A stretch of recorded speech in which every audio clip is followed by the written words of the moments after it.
Le mot aidante, on n'en parlait pas beaucoup à l'époque, ça remontait à 25 ans. Moi, je me suis considérée comme sa mère. Donc au final, pour moi, j'étais pas une aidante. Ce que je faisais pour lui, c'était le rôle d'une mère. Parce qu'il est monté sur un toit, il a fait la fête avec ses copains, le toit s'est effondré et il s'est retrouvé en bas du toit au bout de 5 mètres. Du coup, sa vie a complètement été chamboulée en 5 minutes de temps. Donc il a commencé à réapprendre à parler, à marcher, à lire, à dessiner. Et encore, elle dure encore, puisque c'est le cerveau qui a été abîmé. Donc le cerveau se reconstruit.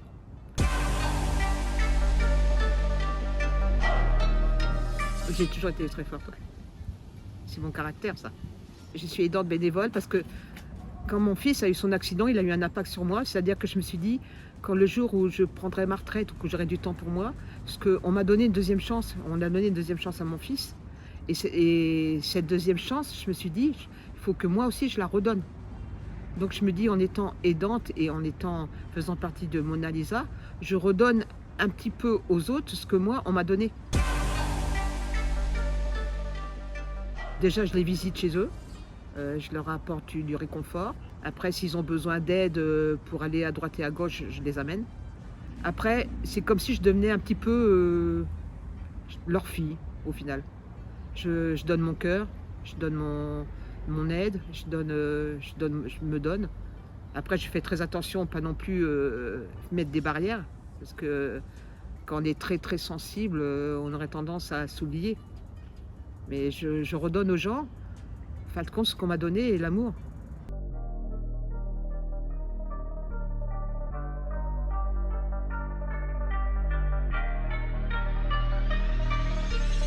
Eh bien, mon mari, que j'ai pris en charge depuis 2019, où j'ai vu qu'il développait la maladie d'Alzheimer, après un cancer d'œsophage où je l'avais déjà aidé 10 ou 20 ans avant.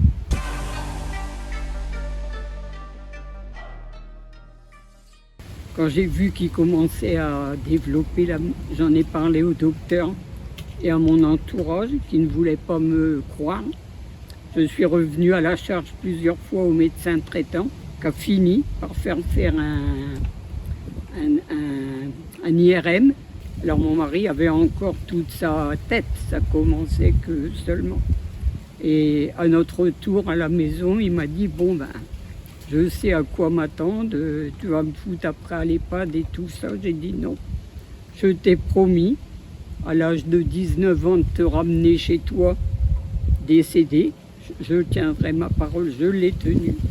Et je l'ai fait, j'ai tenu ma promesse. Mais avec quelle galère de le voir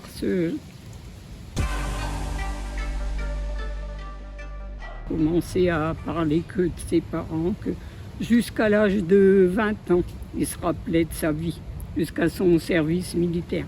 J'avais qu'une peur, c'est qu'ils ne me reconnaissent pas que je me lève. Un matin, il dit, c'est qui celle-là? Au début, il arrivait encore à se débrouiller, à manger. La nuit, il était perfusé. Dès que je l'entendais bouger, j'étais debout 7-8 fois par nuit. Et ça s'est petit à petit, comme ça, je vous dis, aggravé de jour en jour. Et combien de fois que les personnes ont dit, monsieur, heureusement que votre femme, elle est là, parce que j'avais acheté un tas de jeux comme ça. Et tous les jours, je lui faisais faire des mots, quels sont les membres de ta famille, tout. Et puis, ça l'a beaucoup poussé. Autrement, il aurait été perdant complètement bien avant.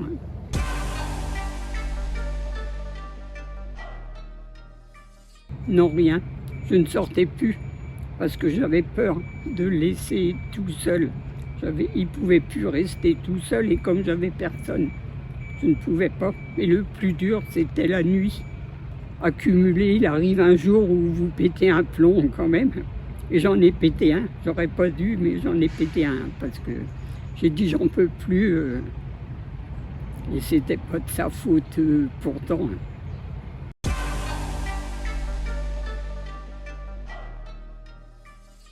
J'ai toujours été attirée pour amener mon aide aux autres personnes.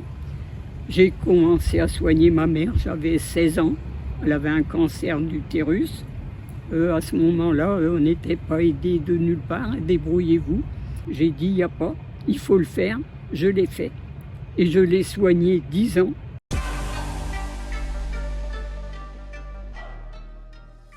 Ça m'a démoli, ça m'a amené où je suis là aujourd'hui, parce que j'étais très forte et je ne faisais jamais attention à moi. Mal ici, mal là-bas, étant plus jeune, hémorragie, oh, si ça guérira demain, tout. J'y faisais pas attention et tout. Mais depuis son départ à mon mari, je ne sais pas. Une espèce d'épée Damoclès s'est mise au-dessus de ma tête. J'ai peur de tout, mais je l'ai gardé. Il n'a pas été en EHPAD. Alors là, j'ai quand même une certaine fierté. Alors, je peux être fière de moi parce que jusqu'à son dernier jour.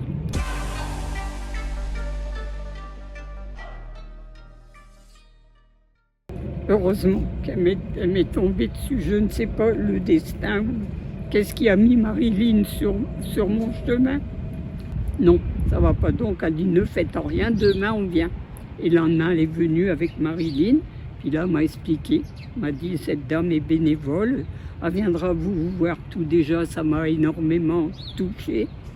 Et puis après Marilyn a pris le dessus et je la remercie énormément. Parce qu'elle est devenue une fille pour moi. Parce que le moindre truc, maintenant, elle me connaît bien. Le moindre truc qui se passe chez moi, elle s'en rend compte, elle le voit.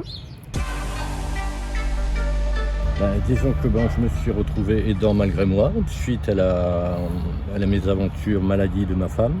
Donc je suis obligé de prendre certaines responsabilités, reprendre certaines choses qu'elle faisait. Et c'est vrai que c'est une situation qui est fatigante, qui est usante parfois.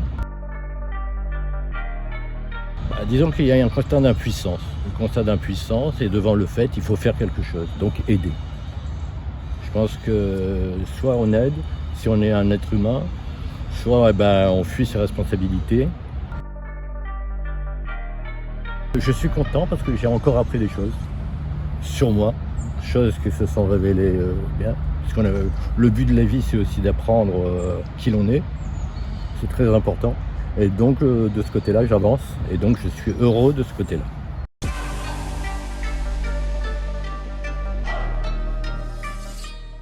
Cette maladie de Parkinson, pour moi, personnellement, c'est les tremblements du côté droit.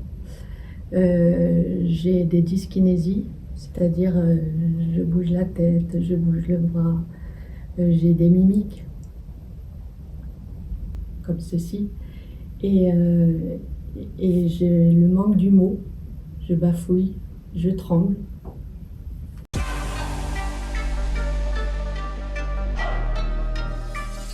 Je travaillais en charcuterie traiteur.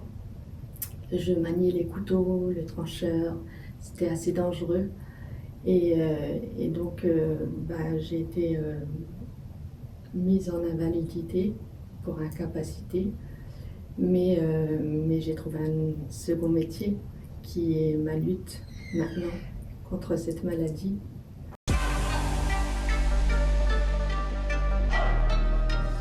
Alors oui, je me suis engagée dans cette association qui m'a beaucoup aidée. Parce que je suis maintenant adjointe au comité 60 de France Parkinson. J'aide les jeunes, les moins jeunes. J'informe, je guide, je vais dans des EHPAD, j'écoute. Et mon combat personnel est devenu mon combat pour tout le monde.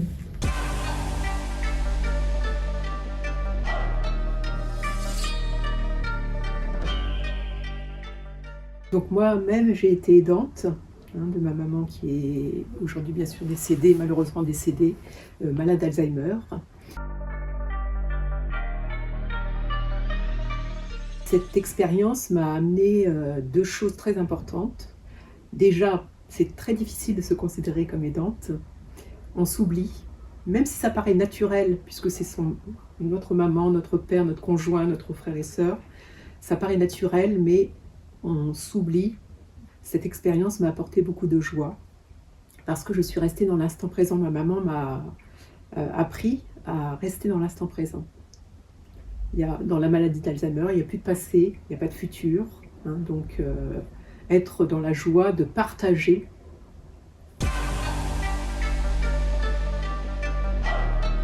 C'est mon médecin qui m'a dit « Madame Deneuve, faites attention, vous vous oubliez ».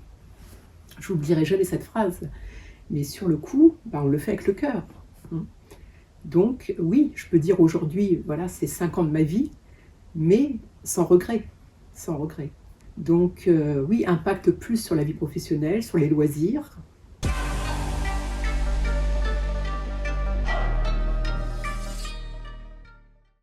On a mené jusqu'au bout le maintien à domicile, puis ensuite il a fallu bien sûr la mettre en EHPAD. C'est voilà, très émouvant parce que c'est très difficile, on a l'impression d'abandonner son parent, mais ensuite la notion de sécurité vient tout de suite. Elle est en sécurité et puis voilà, il y a un cadre pour elle, donc on lâche un petit peu. Et puis cette notion de temps justement est plus gérable après, parce qu'on peut effectivement aller la voir quand on veut, sortir, respirer, je dis respirer, reprendre un peu d'énergie, et puis ensuite voilà, repartir, aller la voir, et puis comme je vous disais, cette notion de joie peut intervenir puisqu'on est dans l'instant présent.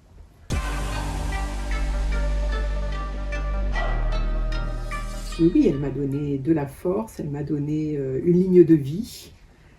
J'ai fait de la méditation de pleine conscience grâce à elle. Et puis bien sûr, une mission d'accompagnement des aidants.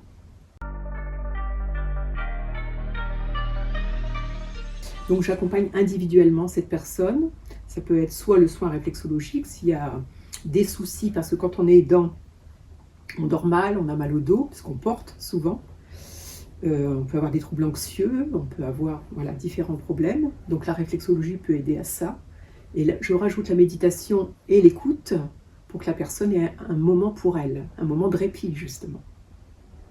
Parce que quand on est aidant, il faut tout anticiper, penser à tout.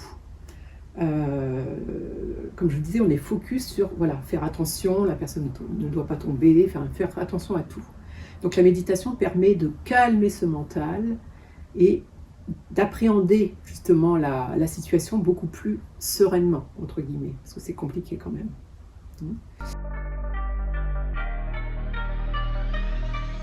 Je vais pouvoir apporter ma petite patte sur le groupe de parole du mardi après-midi, je pense. Voilà, pour une phase de méditation. Ne pas baisser les bras, d'être toujours là pour la personne, mais de ne pas s'oublier non plus. Courage, courage, parce qu'il y a des recherches en cours et moi j'y crois dur comme fer. C'est compliqué le message parce que l'aidant ne se plaint pas. J'ai eu cette image, alors elle ne vient pas de moi, dans un avion. Quand on doit poser le max à oxygène et qu'on est avec un enfant, quand on est maman, tout de suite on donne le max à oxygène à son enfant. Alors que non, il faut se le donner en premier pour être en sécurité et le donner à son enfant. Donc c'est exactement ça en tant qu'aidant. Il faut d'abord se protéger soi pour aider au mieux son parent. Parce que l'aidant, c'est un marathon.